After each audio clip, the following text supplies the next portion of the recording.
भोपाल के union carbide के जहरीले कचरे को पीथमपुर में जलाने का विरोध हो रहा था। विरोध में दो युवकों ने खुद के ऊपर पेट्रोल छिड़का। अचानक पीछे से किसी ने आग लगा दी। दोनों की जान पर बन आई। धार कलेक्टर प्रियांक मिश्रा ने भोपाल के यूनियन कार्बाइड कारखाने से जहरीला कचरा धार के पीथमपुर में स्थानांतरित करने पर कहा, स्थिति बहुत जल्द सामान्य होगी।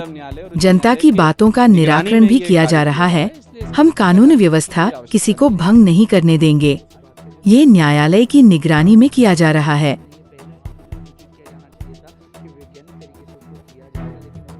नहीं, इसमें निरंतर कई बैठकें स्थानीय स्तर पे भी आयोजित की गई हैं। वो सब के हमारे पास सारे प्रूफ हैं, अखबारों में भी आया है। अगर आप पूर्व के पिछले 1 महीने के अखबारों को उठाएंगे, आपको बहुत सी इसके बारे में सूचना मिल जाएगी, क्योंकि हम लोग इसको बड़े पारदर्शी तरीके से कर रहे हैं। वैसे भी ये न्यायालय की निगरानी में हो रहा है। इसमें अंधकार में रख करके किए जाने का कोई प्रश्न ही नहीं उठता है। पूरी तरीका पारदर्शी अपनाया गया है।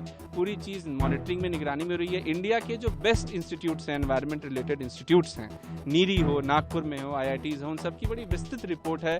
हर एक चीज़ की मॉनिटरिंग, हर एक गैस की मॉनिटरिंग, हर एक लैंडफिल की मॉनिटरिंग होगी। कोई भी चीज़ अंधेरे में रखी, ये किए जाने का कोई प्रश्न ही नहीं है। नहीं, मैं समझता हूँ कि हम लोगों को किसी के जीवन यापन को बिल्कुल इम्पैक्ट नहीं करने देना चाहिए। हम ये बिल्कुल नहीं होने देंगे। हमारा सबसे आग्रह है कि आप बिल्कुल इसको इस प्रकार के प्रदर्शन का रूप देने की आवश्यकता नहीं है। हम तो सबसे बिल्कुल बात करेंगे और सबका निराकरण करेंगे। बहुत ही जल्द हम इस व्यवस्था को सामान्य है। हम उनके स्वास्थ्य का भी ध्यान रख रहे हैं। मैं सबसे अपील करना चाहूँगा, कानून व्यवस्था सर्वोपरि है।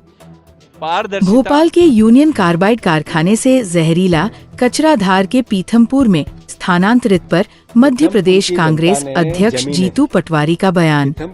पीथमपुर के लोग औद्योगिक विकास के नाम पर सालों से सरकारी अत्याचार झेल रहे हैं। कांग्रेस अध्यक्ष जीतू पटवारी ने कहा, जहां तक लोगों के विरोध का सवाल है, लोग शांतिपूर्वक अपनी बात रख सकते हैं। इसमें कोई हिंसक पहलू आता है तो ये ठीक नहीं है। लोगों को संयम बनाए रखना चाहिए। सरकार की कम है। यूनियन कार्बाइड का कचरा एक दिन रात में उठाना, चुपचाप आनन फानन, ये एक तरह का षड्यंत्र था। जहाँ तक प्रश्न है, आप देख रहे हैं हिंद मित्र न्यूज। अच्छी खबर के लिए सब्सक्राइब करें, हिंद मित्र न्यूज को लाइक करें।